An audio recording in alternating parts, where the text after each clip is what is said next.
All right, I'm going to introduce Susan Stanford to you. She's going to be talking about the Capstone Project. You should have, when you came in, there was a table with a lot of handouts, and I got a handout for the Capstone Project, and it's written as a letter. This is a letter that specifically is to you, and the information in it will also be given to your children. I will get into the Bible classroom before the end of the year to talk to them as well. So I just want to go over a few items that are really important at this point for you to know. And for one, next year I'll have all of your students in a Capstone Bible class. I'll have them for one semester.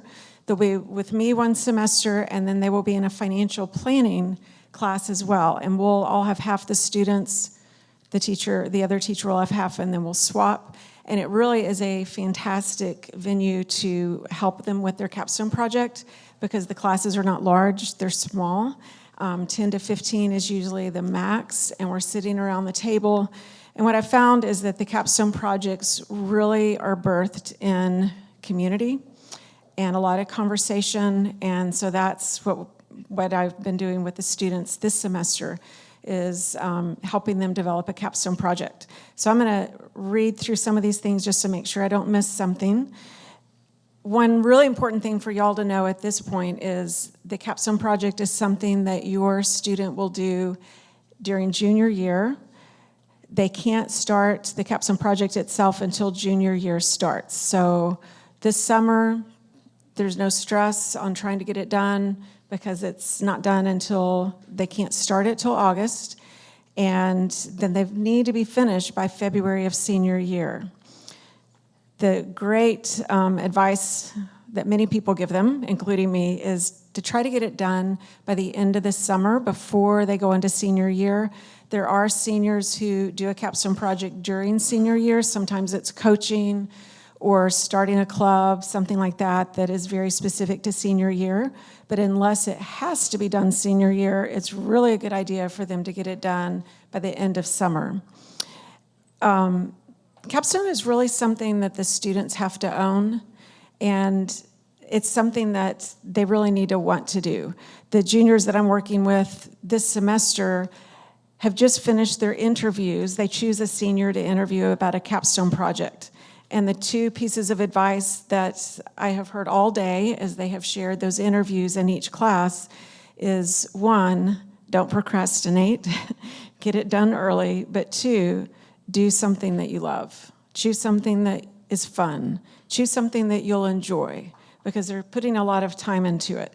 And so it really, you can help them, I can help them, the counselors can help them. There's a lot of people that can give them some suggestions, but they're the ones that have to decide. Kind of like a college major in a way, where they decide what they really believe that God has called them to and then own that. During the class, we watch about 30 senior capstone presentations. Honestly, I always start thinking they probably are tired of watching them. They don't get tired of watching them. They love watching what students, seniors that they know, they're friends with, have done. And that gives them a lot of good ideas of projects. I always show them good projects, like presentations of projects that were just really good, and I try to show as much variety as possible, and a lot of good ideas have birthed in the juniors out of that. They will write the project proposal in class with me. I help them. They've got all the time in the class that they need to get that done, and then they present it to the class. And it's just a short presentation, but it's really a precursor to the presentation of their project once that's done. And they're just doing it in that class, so in that small class, but they get dressed up, they make a PowerPoint. And really part of the purpose, besides helping them practice the presentation, is it really helps them know, do I really want to do this? Because it's one thing to have an idea. It's another thing to write a proposal on it, but the more you talk about it, the more you do with it is usually when they figure out whether or not they really want to do that. So that hopefully is going to help them choose that. The proposals do have to be approved. So after, say your child has this semester class with me in the fall, they write their proposal, it's all good to go, and then in March, some great opportunity comes before them and they decide they want to do that instead. They can, definitely. They will need to write a new proposal. And what I tell them is they can call me, they can email me, get a hold of me in, whatever's the convenient way, especially if it's in the summer, maybe a phone call or email, and just say, hey, I've got this other opportunity. How does this sound for a capstone? There's quite a few in the summer where I'll listen and tell them, yes, that sounds great. Go ahead and get started, and then work on the proposal. But it's not like they can't get started till the proposal's done, but they need to have at least a verbal approval of that before they get started. And they will have a mentor. Everyone has a mentor that just helps guide them in that is not a relative. And that's something I help them with in the class as well. The capstone project is a graduation requirement, meaning they have to do it in order to graduate. And I've been walking with seniors, the counselors have been walking with seniors. We've got lots of people. I was in the senior Bible class all fall to find out where are you at, how many hours have you done, and then I partner them if need be. If it's not getting launched off the ground, then I'll find someone to help partner them with. So we will do everything to make sure they've got everything they need to get it done. And their part is that it does need to be done, and it needs to be 40 hours total. And then the really fun part is when they do the senior presentation. You will be invited to that. I actually do a Google Calendar that I send you the link to, and then you'll get to come in. It's a very small room, so it's not going to be packed with people, but they get all dressed up. They're always nervous, and they always do a great job. And you'll get to come to that, but then we also send you a link to that so that you can share it. And you can watch it, you can save it as part of, a senior memory for them. And I think that's really all the key information. Does anyone have a question? Feel free, my email is on here. Feel free to email me if you think of a question at any time during the school year, during the summer, at any time. And your child is free to ask me any questions as well. Thank you.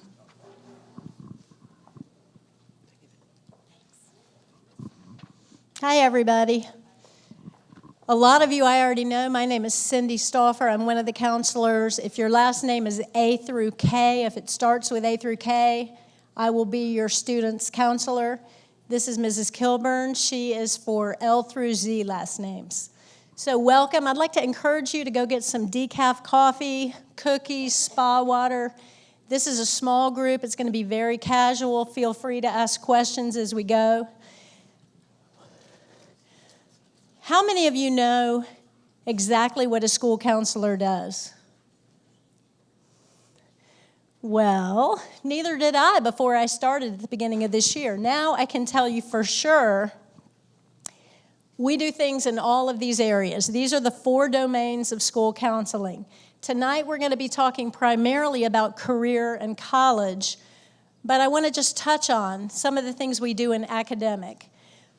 We do things to help set your child up for success, things like doing a schedule that makes sense for your student, advising them on how many honors classes, if any, they should have, dual enrollment, AP. We try to set them up for success to begin with. Then as things go on, if there are problems, we try to help resolve those. We refer them to the academic center, the writing lab, the math lab. We help them with study skills. And then if things are still not going as well as we hoped, we facilitate parent-teacher conferences. We like to call together the whole group when we need to talk about your student and what we can do to help them be successful. So those are some of the things school counseling does in the academic area. In the social, personal, spiritual, this can be things like a teacher coming in and saying, so-and-so's crying in the bathroom, will you go check on them? All the way to a student popping in and saying, my friend group changed, I don't know who to sit with at lunch anymore, all the way to some more serious, real crises, in which case we help the student with the immediate processing of the crisis and then give referrals to the parents and the student as necessary. we'll be talking a lot more about the career in college as we go tonight. All right, I'm going to talk to you all a little bit about our career curriculum. And often students kind of wonder, why are we doing this? And I think sometimes parents maybe wonder too, like, what are we doing and why are we doing it? One of the things that you may notice when we send out emails, a lot of times we'll sign those emails in partnership, Cindy Stauffer and Pamela Kilburn. And that is very intentional because, I don't know if you know this, our mission statement has that verbiage in it. And what that means is that we are partnering together to accomplish the same goal. And so in order to do that, right, in order to partner together, we need to communicate about what we're doing. Sometimes that can be really challenging for us. You guys can probably relate to this too, because life gets busy. And sometimes when life gets busy, we don't do as well as we'd like to communicate everything. So we work really hard to do that. You guys will notice we send out video interviews, we send out email updates, we make college advising handbooks, we do as much as we can to try to communicate. One change that we made this year is that we started an annual meeting for every grade level. So most schools just do meetings for juniors and seniors, and that's it. And that's a pretty standard practice because junior and senior year, there's a lot of college stuff that comes up that needs to be covered. But we decided that this year we were going to add on 2 additional meetings and do a meeting for freshman parents, sophomore parents, junior parents, and senior parents to keep you in the loop about the important things that happen each year. You guys know from experience that a lot happens in a year. It goes by fast, but a lot of content is covered, a lot of things happen in the lives of your students, and it's important, I think, for us to meet and gather together each year to cover different pieces of what we're doing with your students at school. So we have kind of divided that up, and we have found over the years that that is a really effective way to help students. Like a big chunk of information all at once doesn't really work well for anybody. So we try to divide it up into more like easily digestible chunks so that it's not like so overwhelming for everyone all the time. So freshman year, the focus is more about social and personal issues and academic advising. Sophomore year is more about the career curriculum. Junior year is about preparation for college, and senior year is about scholarships. So that's the new structure that we're sort of working under going forward. Another thing that I think it's important for you guys to know is the word biblical integration. So as we talk about communicating and working in partnership together as a Christian school, how do we do that? As a school, what's our procedure for doing that? How do we approach things like career advising from a different and unique perspective that speaks the truth of the gospel over the curriculum that we're covering? This is one of my favorite parts about working here, is that we get to pray with your students every day, and we get to teach from a biblical perspective. So as I go through the career curriculum, you'll see how the truth of Scripture is applied to the content that we're covering in a really applicable way. So I hope that helps you to kind of see how we do that and to be able to speak into that at home. As we look at the career curriculum in a broad overview, there is a question that I always ask students when we start. The question is, who will you be? So that question is a little bit different than where most people start. Most people start with the question, what will you be? And I do that on purpose. It's not that what will you be is a bad or irrelevant question. It's an important question, but it's one that we get to a little bit later. So the first question, who will you be, is a little bit of a paradigm shift for your students because they're expecting the what will you be question first. So the next 2 questions that I ask help them to understand this. So first I ask, how many students in this room plan on working full-time? All of your students raise their hand for that question. At some point in your life, you plan on working 40 hours a week full-time. The second question I ask is, how many of you plan on going into full-time ministry? Usually maybe one or two students in a classroom will raise their hand to that question. And I tell them that my goal for them by the end of our time together is that if I were to ask that question again, they would all raise their hands for both questions. Why do you think that might be? Absolutely, because their career is an incredible ministry opportunity in their lives, and I hope to help them see that in our time together that week. So I know in reality, not every student in every classroom is a believer, and so I don't really expect that they would all be raising their hand for the second question. A lot of them, even if they are believers, are just not there yet, but I hope that the seeds that we sow in our time with your students help to at least plant the word of truth over their perspective of career. So as I've done this over the years, I have run into a few obstacles that I think it's helpful for you guys to be aware of. The first one, I have a lot of visuals that I'll use to show you guys these, but the first one I don't have up here, but I've done this before where I have like 5 different boxes. And in chapel one year when we did this visual, we had 5 small boxes on the table and a huge refrigerator box over to the side. So the 5 boxes were labeled like friendships, college, school, careers, church, and family. And we all do this to some extent, right? We compartmentalize, we put things in different boxes. But at the end of the demonstration, I had the basketball team come up and shoot the small boxes into the big refrigerator box. And the big refrigerator box, when we turned it around, said faith. So that represents how that larger box encompasses all of the smaller things, including church, including school, including work, including family and friendships. So it just sort of helped them to visually see what we're talking about here. The next obstacle that we run into is called shooting at the wrong goal. So when they come into the classroom, the first day of class, I have one of these. Anybody know what these are? Nerf darts. I have a Nerf dart at every student's desk sitting like this with a sticker next to it. And it's so fun to watch them come into the room because they're like, Nerf darts? Do we get to shoot you with them? What is going on here? They're so excited. So it's just a fun way to start the unit.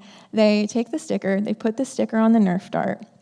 I have them stand up one row at a time, and I tell them to shoot at the bullseye.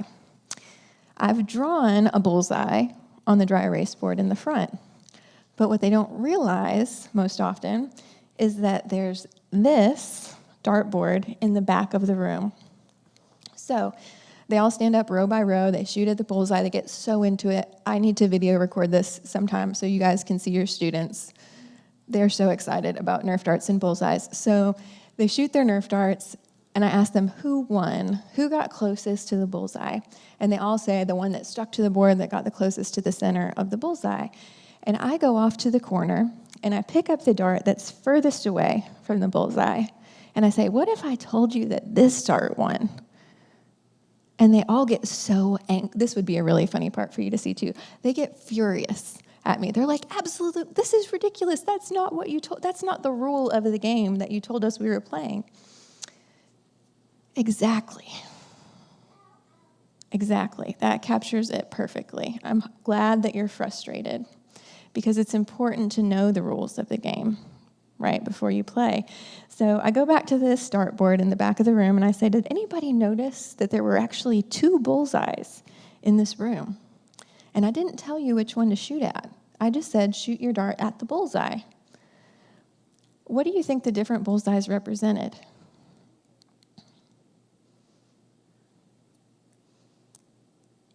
The one in the front on the dry erase board was right in front of them. It's what everyone was shooting at. It's really pretty easy to hit if you know what to do. That's worldly goals. The bullseye in the back of the room that not everybody knew was there is eternal goals. And if you're shooting at the bullseye at the front of the room, is there any chance that you're going to accidentally hit the one in the back of the room? It's not going to happen. So This is a really powerful visual demonstration for your students to see that it's really important to think about what are you shooting for. So we talk about what would be represented by the bullseye in the front. Money, cars, houses, possession, fame, prestige, beauty, all the things that the world tells you are important. And it's not that any of those things are bad. They're not inherently bad. But if your primary motivation is those things, and that's what you're shooting for, then those things are idols, and idolatry is bad. So the things in the back of the room on the eternal bullseye are like agape, love, Christian community, reading scripture, praying, spreading the gospel, things of eternal consequence, right? And so what I tell them is, if you're shooting at the bullseye in the back of the room, there's a very good chance that you'll get some of the things in the bullseye in the front of the room, but you'll find much deeper joy and satisfaction in those things if your goal is God. So that is just something really powerful for them to see. I also share a story about one of the greatest days of disappointment in my life, which they're surprised to hear is the day of my college graduation. I'm sure maybe many of you can relate to this. So you walk across the stage, you get an empty diploma cover that doesn't even have your diploma in it. First of all, you wait 3 hours to walk across the stage at some colleges. And then you go home. And it's very underwhelming. And you're like, I thought this was going to be this day of great self-actualization where I just felt like I had accomplished all that I set out to do. And it can be very disappointing if that's your motivation and your goal. And so I tell students that story to say, like, if you're shooting at the things on the front of the room and the bullseye in the front, you're probably going to feel that way too when you get them. But that doesn't mean you have to feel that way if you have those things. Like if you have a love for the Lord in your heart and you're pursuing His will for your life, those things are going to be so much more meaningful to you. And you're going to enjoy them so much more thoroughly. So that's our hope for them. The next one is represented by this. This is a little kid's toy. You guys have probably seen these before, where there's holes that you're trying to fit things into.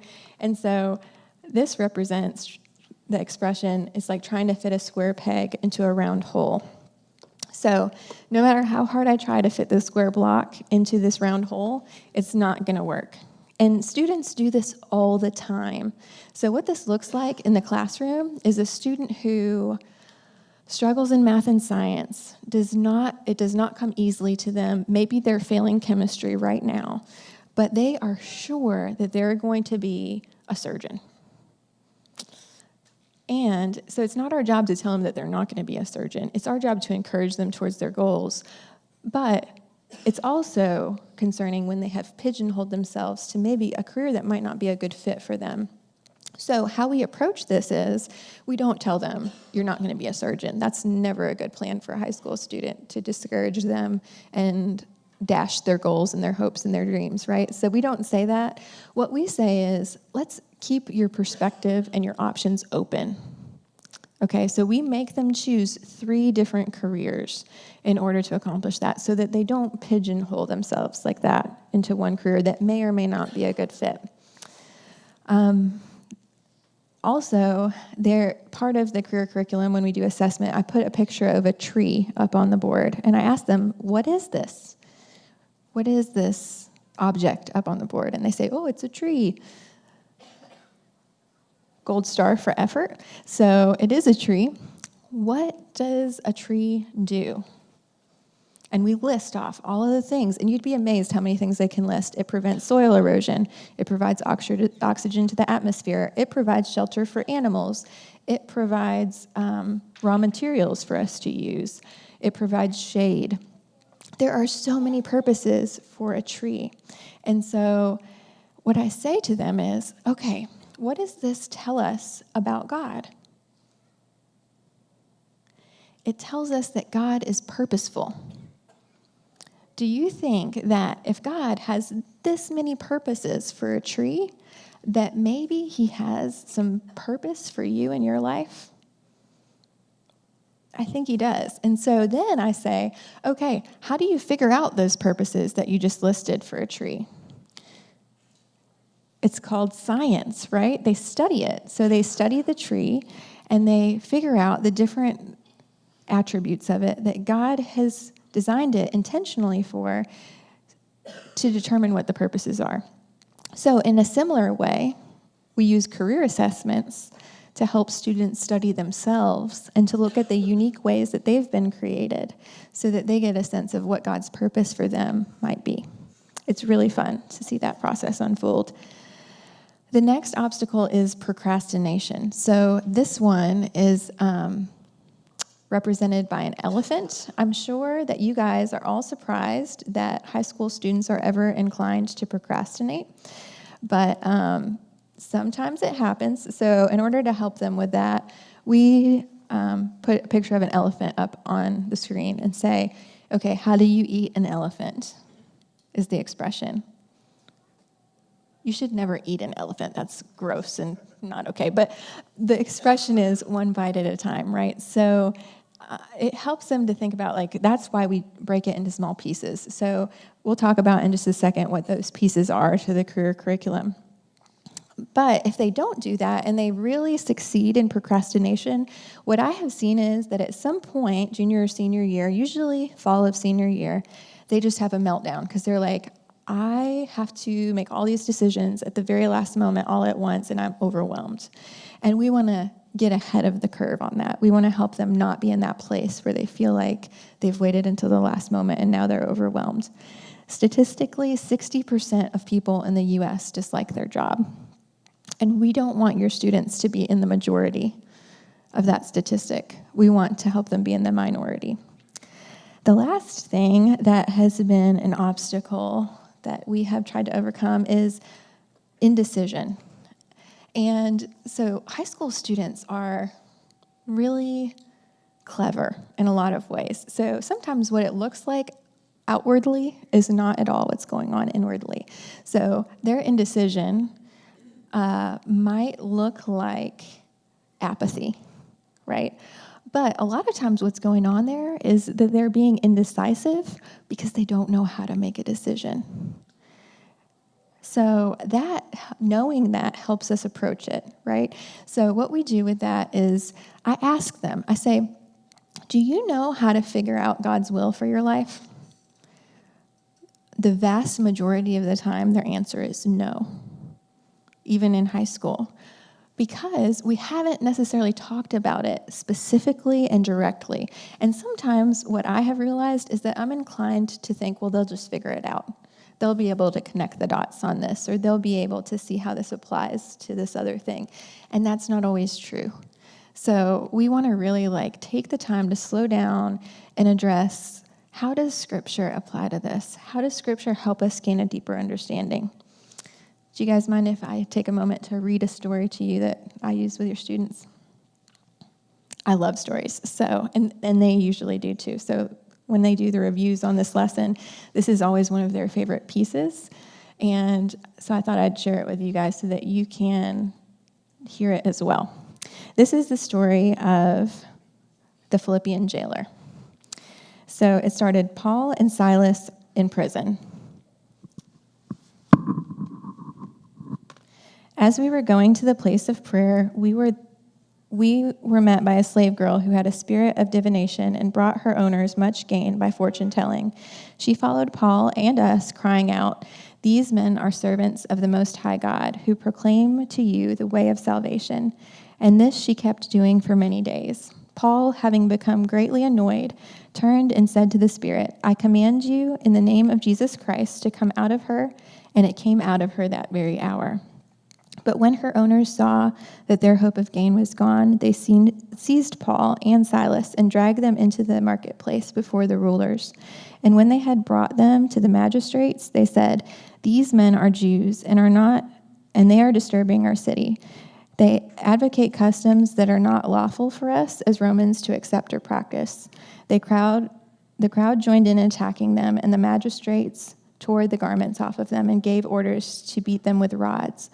And when they had inflicted many blows upon them, they threw them into prison, ordering the jailer to keep them safely. Having received this order, he put them into the inner prison and fastened their feet in the stocks. About midnight, Paul and Silas were praying and singing hymns to God, and the prisoners were listening to them. And suddenly there was a great earthquake, so that the foundations of the prison were shaken, and immediately all of the doors were opened, and everyone's bonds were unfastened. When the jailer woke and saw that the prison doors were open, he drew his sword and was about to kill himself, supposing that the prisoners had escaped. But Paul cried with a loud voice, "Do not harm yourself, for we are all here." And the jailer called for lights and rushed in, and trembling with fear, he fell down before Paul and Silas. Then he brought them out and said, "Sirs, what must I do to be saved?" And they said, "Believe in the Lord Jesus, and you will be saved, you and your household." And they spoke the word of the Lord to him and to all who were in his house. And he took them at the same hour of the night and washed their wounds and was baptized at once, he and all of his family. Then he brought them up into the house and set food before them, and he rejoiced along with his entire household that he had believed in God. I love this story because I think it speaks into this piece about decision making. So, have you guys ever heard the expression, God opened a door? Any doors pop open in this story? Every door. And oh, by the way, all the shackles fell off too, coincidentally, because that happens all the time, right? So I love it because it's like showing us, rather than telling us, that circumstances don't in and of themselves dictate what we should do, right? Your students struggle with this because they've heard that over and over again. God opened a door, and they think, you know what, by the time I get to senior year, God's going to open a door for me to go to college, and I'm going to go through it, and that's going to be how I figure out what to do. That's not how to seek the will of God, to wait until the last moment and hope that an opportunity presents itself. God works in all sorts of ways, but the best and better way to seek God's will in their lives is to seek God. Right? Because if we look back to the beginning of the story, Paul and Silas, when they're in prison, they were praying and singing hymns. They were drawing near to God in their moment of affliction. And it sets a great example for us, and it shows us how to seek out God's will in our lives, because they knew when those doors were open that they were not supposed to go through them, because they knew God, and they were filled with the Holy Spirit. And that's how we know. Even when your students are going to be given lots of incredible opportunities, but which one will they choose? Knowing God will help them make that choice. So those are just some of the things that I've seen have been obstacles in the classroom with students. The career curriculum that we have developed, we are just really proud of this curriculum. It is very comprehensive. It's 9 through 12. Most schools don't invest this amount of effort and time to help students with career advising, but we do because we feel like it's so important. And also because there was a time where we tried to do the whole curriculum, the career curriculum, in a week junior year, which is not uncommon. A lot of schools do this. They try to cram everything in a week and help students walk through the career exploration process in a week. Can you imagine how overwhelming that would feel as a student? Trying to make all the decisions about your life in a week.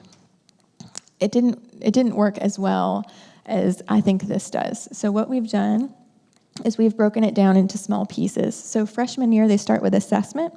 We take 5 assessments on Naviance. So it's personality, multiple intelligence, strengths, interests, and abilities. And it's like the metaphor about studying a tree, right? So there's a quote I love that says, "A tree most glorifies God by being a tree." And it's the same with your students. Your students most glorify God by being the unique way that God created them to be.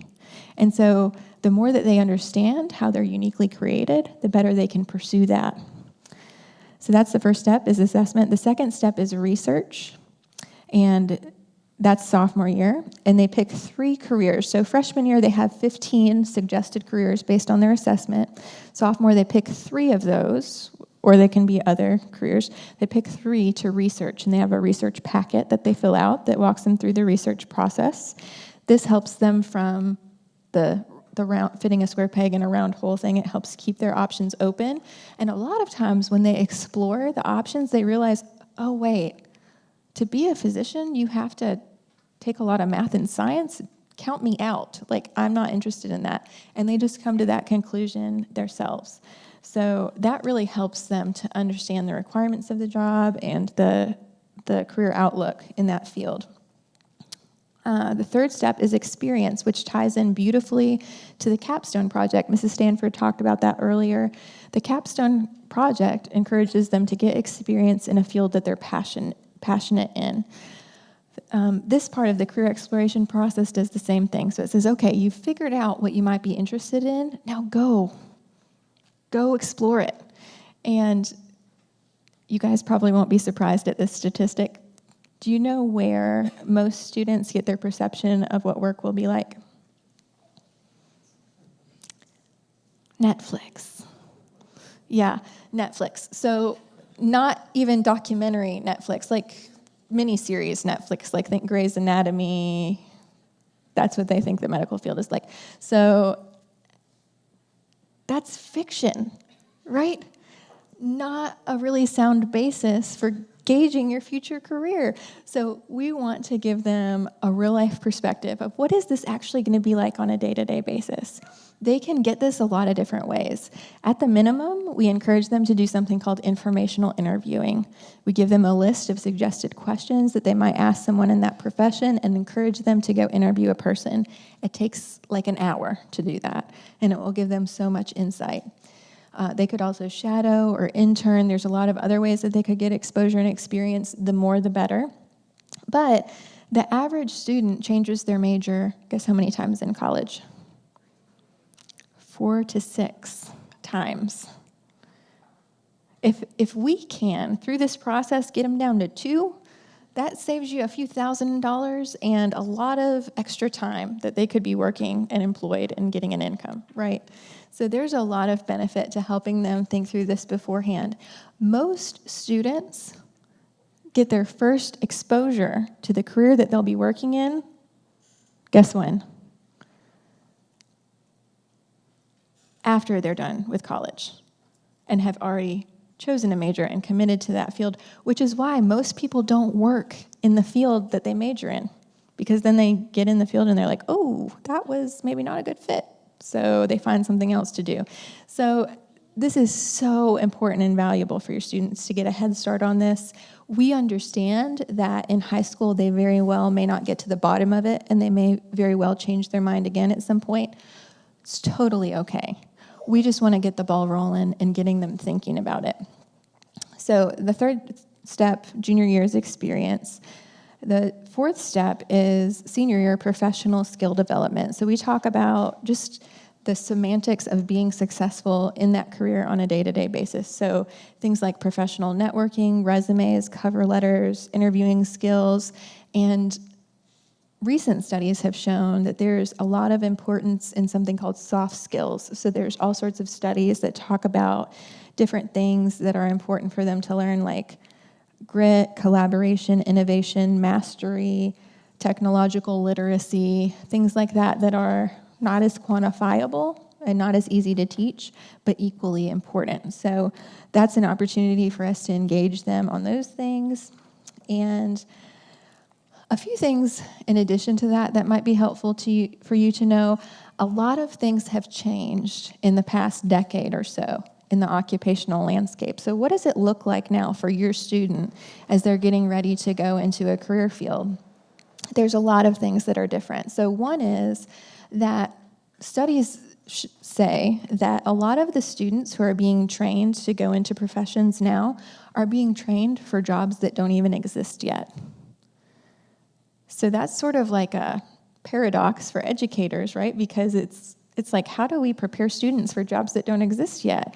It's a completely different paradigm because you're not training them necessarily just in skills anymore, because those skills may be obsolete by the time they graduate. So now it's more important to train them on like cognitive reasoning skills and collaboration and the soft skills that they can adapt in any career or in any field. So education has started to sort of shift in this way.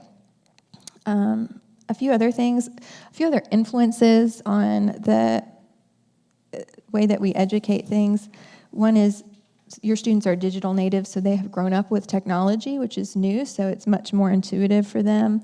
And they also say that your generation of students is what they call the generation of rapid change. So that means, like we said, the professions we're training them for may not exist yet. They're going to see more change in their lifetime than any preceding generation has seen in theirs. Which, if you just stop to think about that for a moment, is mind-blowing because of all of the advancements we've seen in the past 100 years, right? So, but they'll see more change in their lifetime, which means they need to be adaptable, and which means they need to be able to handle change well. And also it means that they need to be able to handle stress well, because change, we know, is inherently stressful. Good change, bad change, indifferent, it's stressful because it's unfamiliar, it's unpredictable, and so students need to be taught to cope with that. So that's going to be an important thing for your students. A few books and things that have influenced the way that education perceives this changing landscape. One is called Outliers by Malcolm Gladwell. He talks in that book about the concept of mastery.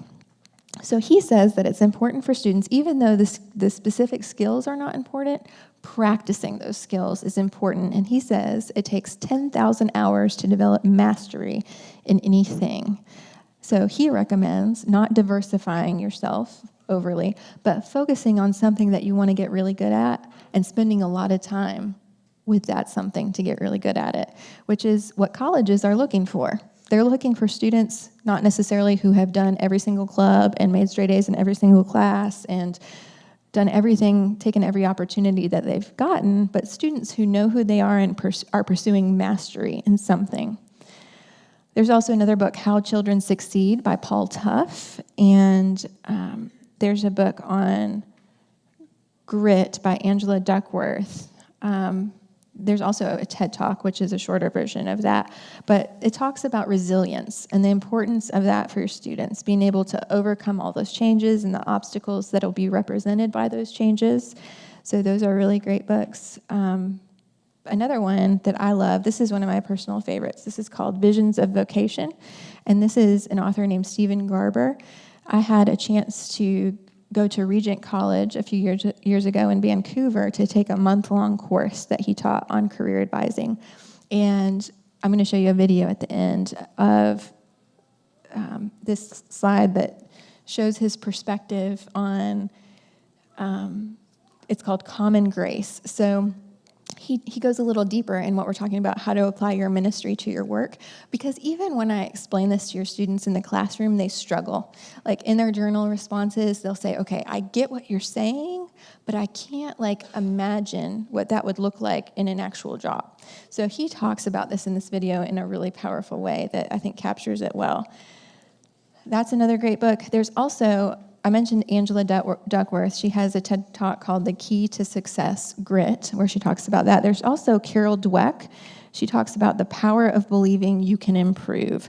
So her book is called The Growth Mindset. Many of you may have read or heard about this one. It's a very popular read right now.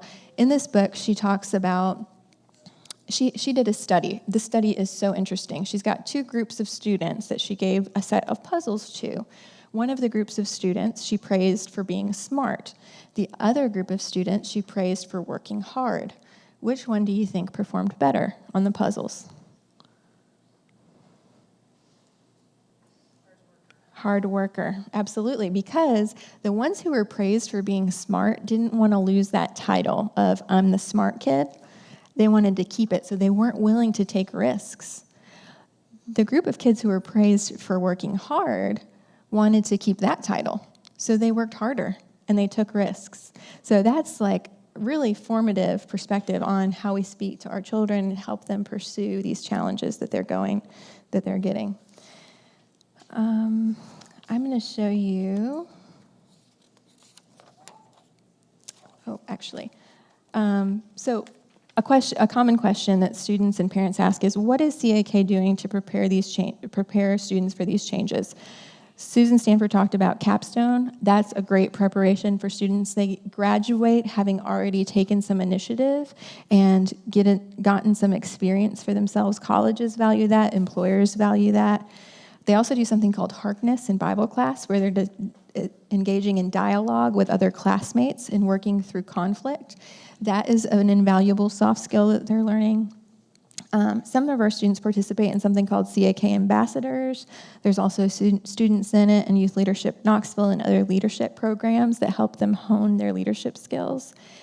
And all of those things really help to prepare them for the things that we just talked about.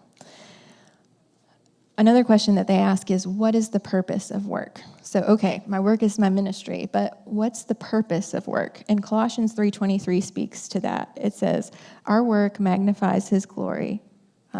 So it talks about do everything that you do unto the glory of God. But it talks about how the work that we do in our lives is not for our own glory, it's for his, right? So a lot of times people, students, adults even, they work to gain their own power or their own prestige. And it's not about that. It's about gaining prestige for God. It's about allowing him to work in and through us and to reflect his love to the world in a way that makes them know him better.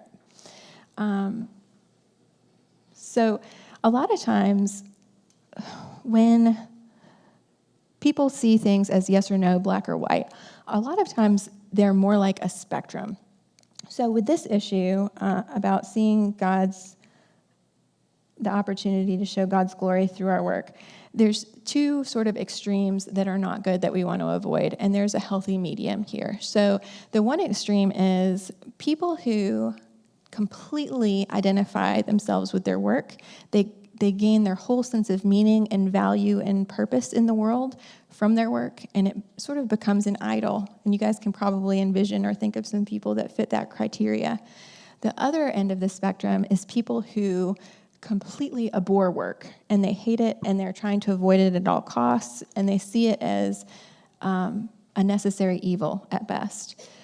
And both of those perspectives are extreme ends of the spectrum. And so what we want students to see is that work can be an opportunity for them to apply their faith to their life and to allow God to work in and through them.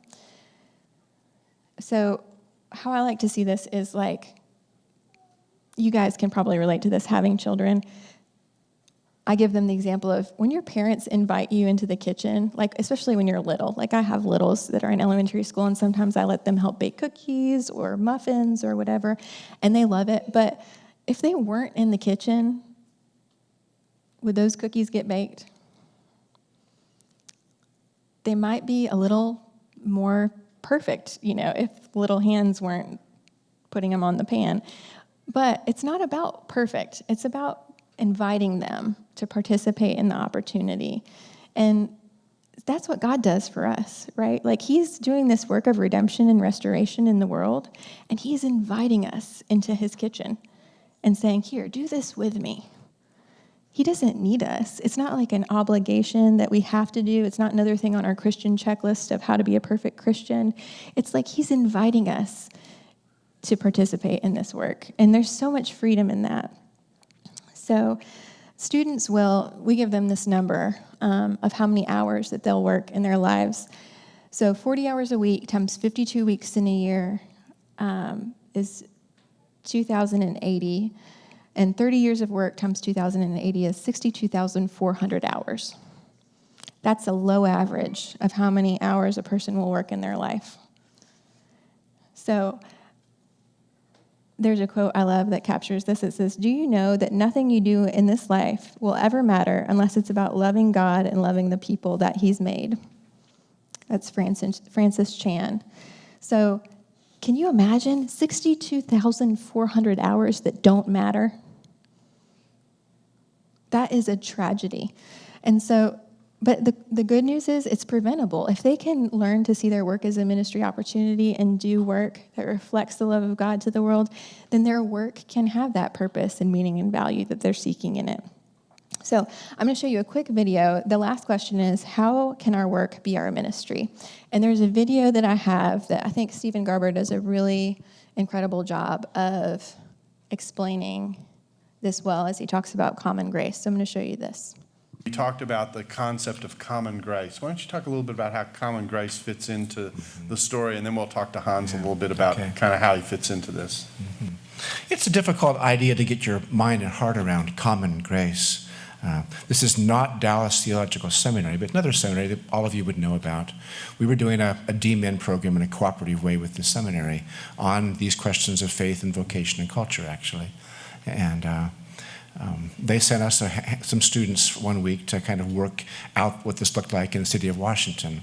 We brought them to Hans's restaurant for lunch one day just to meet one of our friends who was conscientious and thoughtful about, his work in the world and theological convictions behind his work. And well, literally, this is true, that the seminary students from this very good seminary were suspicious that Hans actually was pretending to be a serious Christian and a businessman because he didn't have Christian signs in the store. So the question was, seriously, this is not, 1,800 years ago. This was in the last, 3 years ago, saying, come on, Hans. I hear what you say about, what you say God means to you and your faith means to you. But how did anybody know that you're a Christian here in this store? Because there's nothing about John 3:16 on the wall. You've got burgers where they're meant to be. So what? You're still going to go to hell. So At least they'll be smiling when they go. So you see, if we don't have a theology of common grace, then we stumble over things like that. Mm-hmm. The best theology argues that there is saving grace and there is common grace. Saving grace is God's work in the world. We don't do saving grace. That's what God does, sovereign, merciful Lord that he is. We are called to take up the gifts of God and offer them to the world with, as the Anglicans put it, with gladness and singleness of heart. In and through our vocations, I think, is our work in the world. And so if we don't have a theology of common grace, then we stumble over whether you should have John 3:16 in every store owned by a Christian, or whether, as I've teased Hans, you must be back behind there, this screen, putting little cross-shaped elevation sauce on the hamburgers. Make sure that we're having holy hamburgers today, aren't you, really? Because we can't account for why it would matter to have a healthy, tasty hamburger without having it be somehow justified or sanctified, to use two good words in a seminary, by somebody who actually is making them explicitly, quote, Christian, in a way which we could sort of say, I get it. Oh, that satisfies my radar. We can't understand why an ordinary gift, like a good meal, would matter to God, or why it should matter to us. Because we so often are dominated by thinking about life as either sacred or secular in compartmentalizing ways. So Hans stepped into this with vigor and eagerness and thoughtfulness and passion and has made millions of hamburgers since then. Yeah. One more question.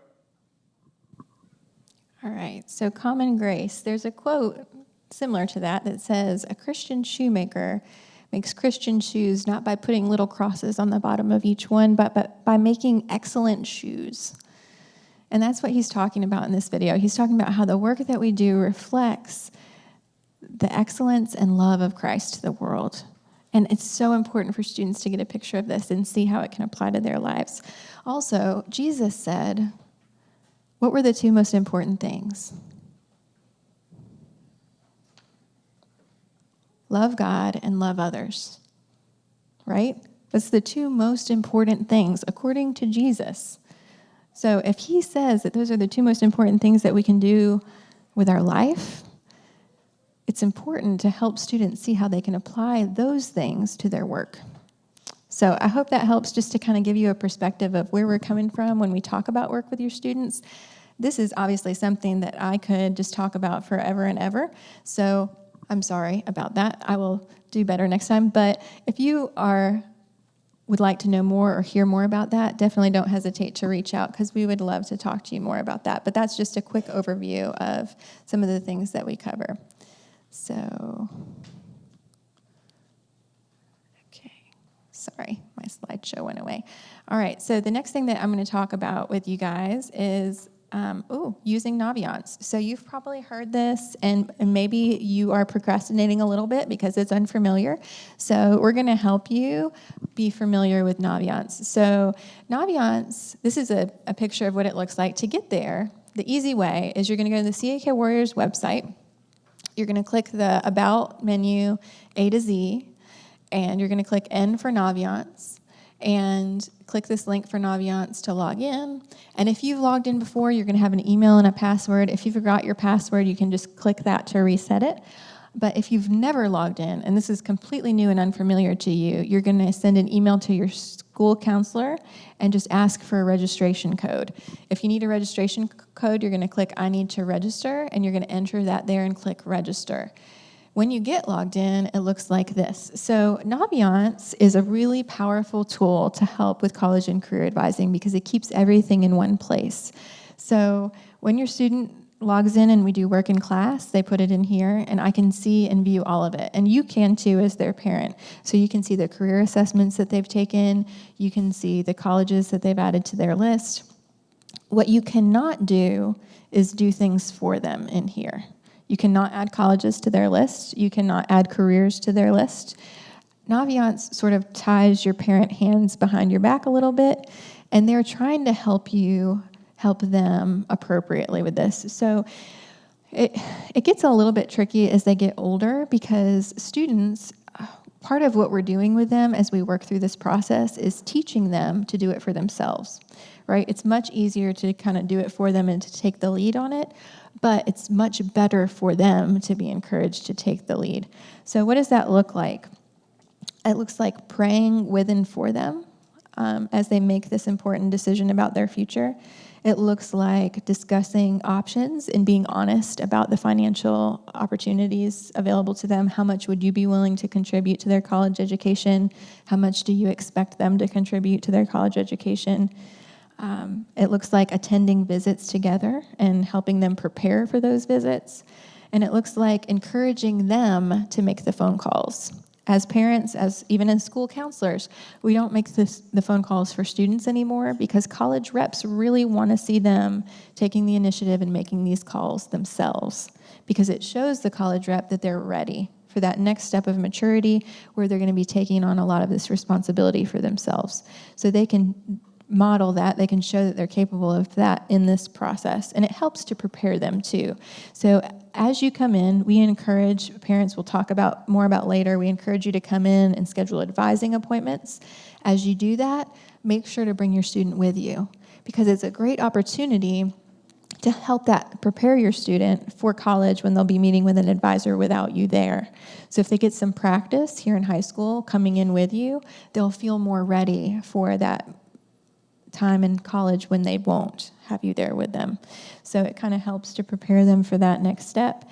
And college is a big transition for students, and it can be kind of scary for them, and they will feel more confident if they've taken a role in making the decisions and filling out all the forms and writing the essays and doing the small steps on their own. Definitely oversee it and encourage them to do that and make sure they're not forgetting things, but encourage them to do it on their own. So Naviance, when you log in, it looks like this. You can go to the top bar and view, actually, it doesn't look like this. This is my screen. So I'm going to go to a sample student.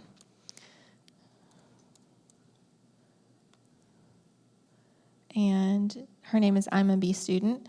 And when I log in, this is what it looks like for you and for your student. So there are some tabs, colleges, careers, and about me.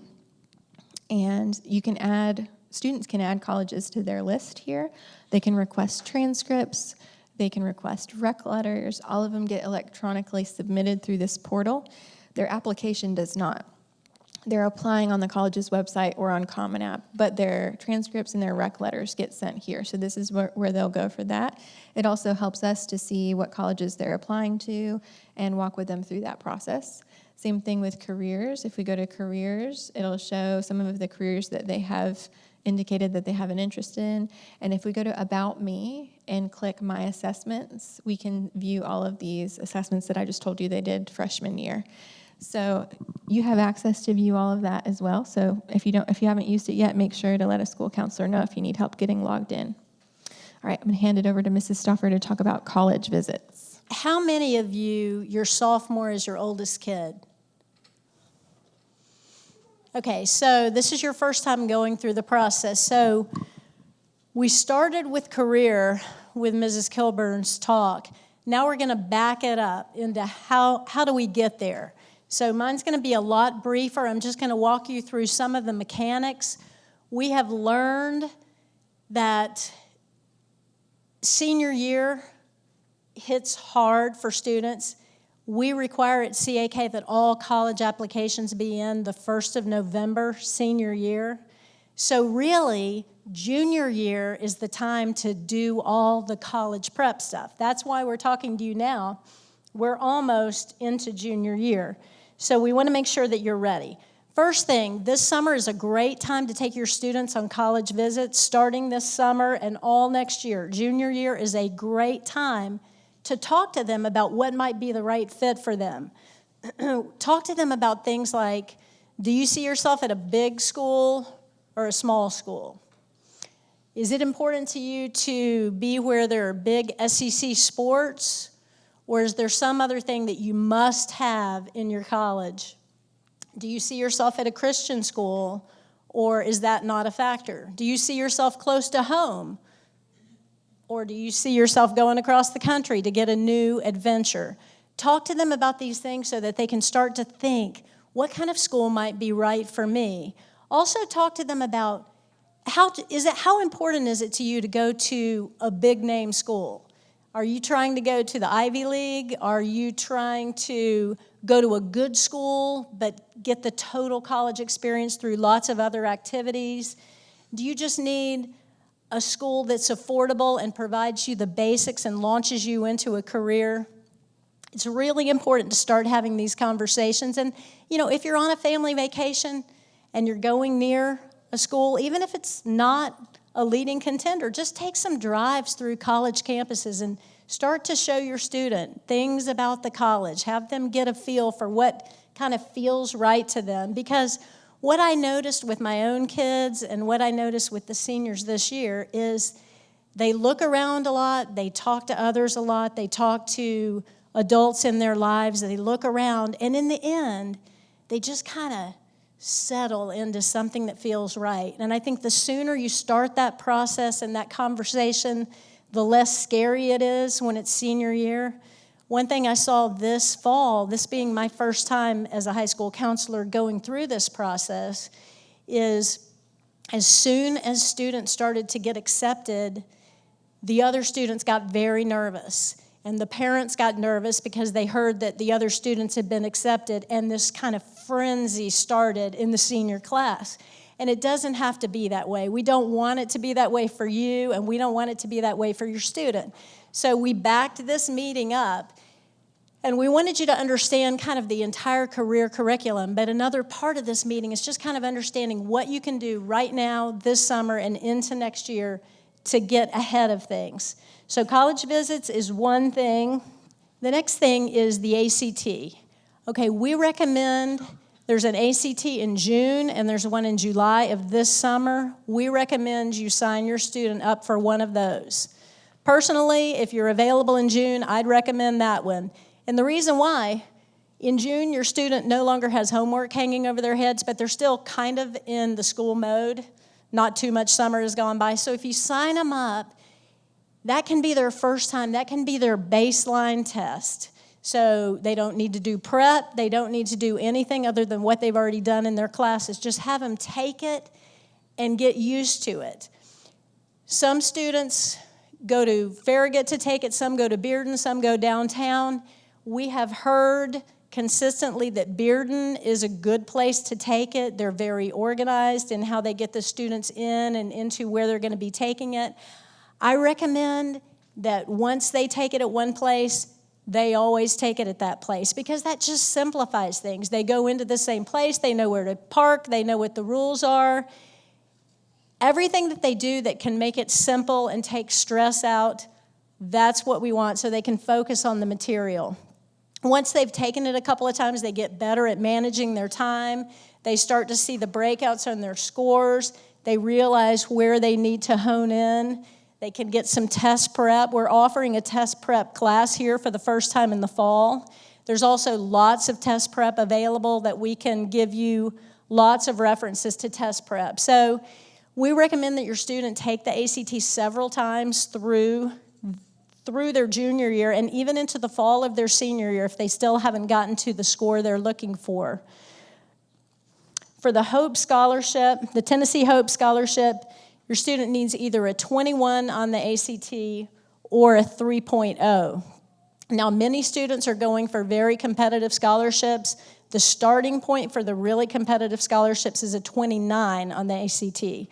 So you can see why even if they get a pretty good score the first time or the second time, if you're going for a very competitive school or a very competitive scholarship, you're going to want to start early and give them plenty of time to take it and plenty of time to do some prep.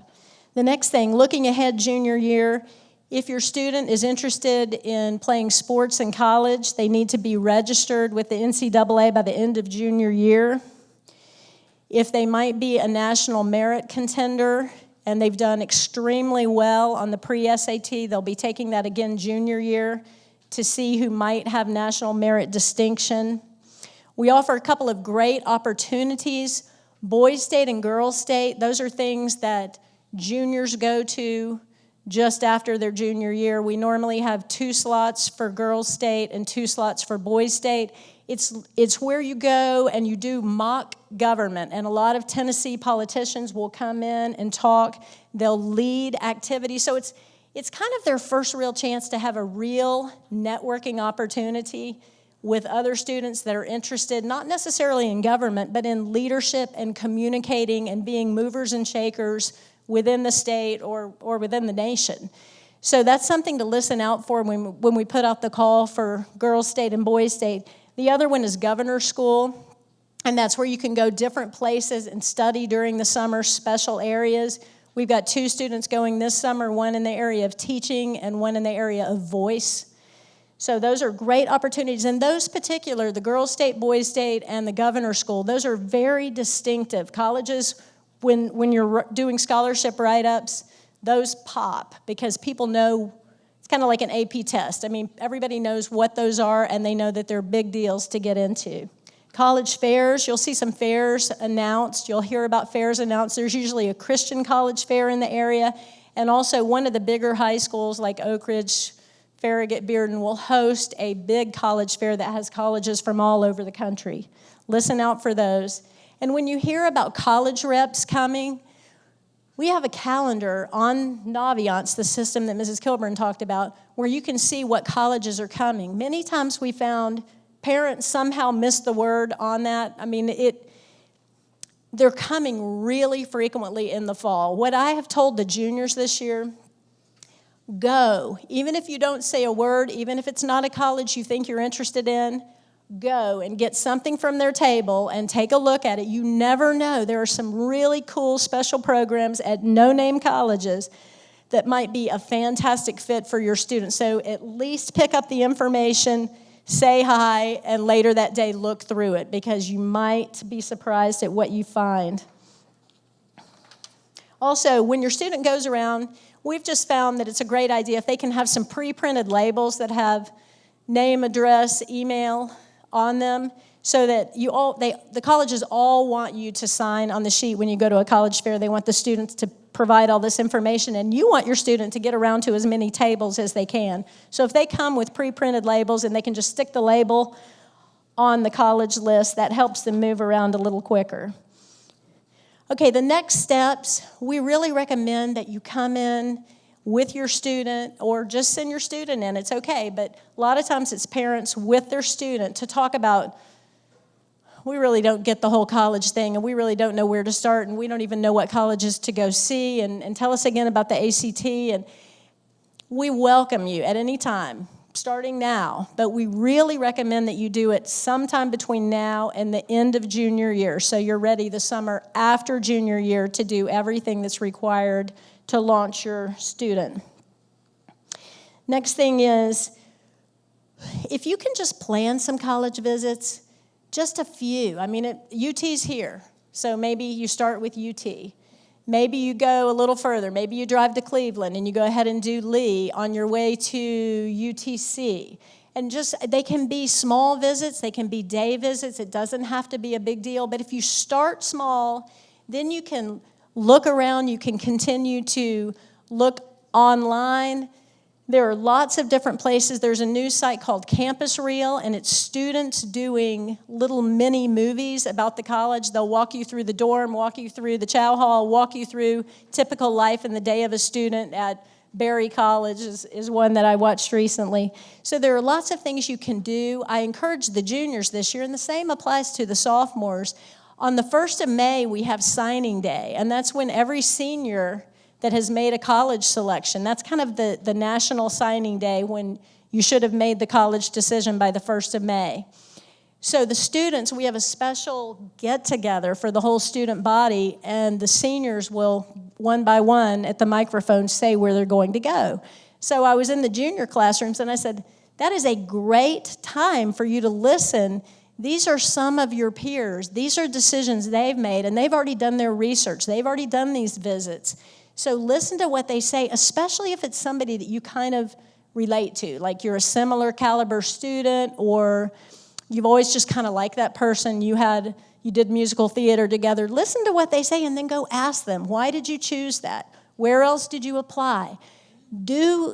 Encourage your student to go on their own personal search and then back them up by helping them go to some colleges. The other thing that I think many students, for some reason, even when we tell them, they're not listening to the part about colleges are only looking at the first 3 years. Your GPA is freshman, sophomore, and junior year by the time you're sending that transcript to colleges. So right now, it's important for your sophomores to finish this year strong. So if, I tell them, if you got that B+, try to get it up to an A-. If you've got that C+, try to get it up. Wherever you are right now, try to finish strong this year and then really hit the gas junior year. Because some students have had kind of a little bit of a rocky start, maybe freshman year, maybe partway into sophomore year, and suddenly they wake up and they get a lot more interested and they start to hear the seniors are going off and they start to realize, gosh, I'm almost next. What do I need to do? So colleges take a look. Are they seeing an upward trajectory? That's what you want to encourage your students. No matter how you started, turn it up now and do the best you can ending this year and then junior year, because that is what they'll be looking at. So, ACT scores and GPA may not get you into a college, but they can certainly keep you out of one. So if you don't have the basics that college is looking for, they may just close the file and say, next. But they will open the door for you, and that's when they look a little deeper at the essays, and they look at the college letters of recommendation. They look at the special programs you've been in and the leadership you've shown. So you want to make a strong showing on both the ACT and in the GPA. We like to have students do some career experiences, and these are simple things. They don't have to be for the capstone. They can be for the capstone once you've gone through the capstone class. But it's really great if you can take your student to work, or you hear them express an interest in medicine and you happen to know a doctor and the doctor's open to having a shadow. It's really great if you can suggest to your students some ways that they might get some exposure to anything that they've seemed interested in, something that you've noticed they're interested in. So try to open those doors for them and just suggest things, even if it's a conversation. Maybe you invite that person over for dinner with your family and you're just talking a little bit more about what's your job like. Start to make it like a normal part of the conversation, the whole college thing, but even beyond that, the whole, what might you want to do? Because all of us want to, I think it's every parent's dream to successfully launch their child into a ministry, something that they were born to do, that the Lord made them specially to do. So I think with your help and encouragement, your students can really start to think that now and then continue to work on that as they get closer to their senior year. Just a couple more quick things before you guys head out. One, as you're planning your college visits, be thinking about the ideal time to visit a campus is while it's in session. So definitely make use of your free time. If summer's the best time for you, great, go during the summer. But it's good and beneficial for students to at least one time lay eyes on that campus while it's in session, because that's going to give them a real feel of what the campus life is like, and they won't get that if campus is not in session. So maybe do a follow-up if you do a summer visit. Also, when they're choosing colleges, remember the pigeonholing thing that we said with careers? They do the same thing with colleges. So be careful and on guard about that. One of the ways that we try to encourage students not to do that is to say, okay, I want you to pick 3 to 4 schools. And if they tour 3 to 4 schools and they're still determined to go to UT or whatever the college is that they had their heart set on at the beginning, great, because now they've gotten an affirmation of this. As they've gone on the other visits, maybe they've been like, nope, nope, nope, nope. But there's reasons why they're doing that, because there's something that they're looking for in that first college that they didn't find on the other campuses. So even a bad visit is a worthwhile visit because it gives them a frame of reference for the other colleges that they're looking at. Another thing real quick, the writing portion of the ACT is optional. There are some schools that require it. So don't take the writing portion if a student doesn't have to. Look and see if the colleges they're interested in requiring it. If so, you only need to take it once. If not, you don't need to worry about it at all. Also, SAT subject tests for some schools. If your student is looking at applying to a highly selective school, there's lots of little details about that were not covered in this meeting. It's really important for you to schedule a time to meet with your school counselor to talk about those details, because they don't apply to everyone. We don't always make time to go over all of those details in large group meetings, but we're glad to sit down and walk you through them individually and really help you develop a strategic plan for those applications also. So any other questions before we close? Sorry that we've run a little bit over, but hopefully that was really helpful for you, and we're glad to dialogue in the future if you have questions or want to dig into any of these issues more. All right, if so, we're going to be hanging out for a few minutes afterwards. You're welcome to come up and talk to us. If not, thanks so much for coming, and have a great night.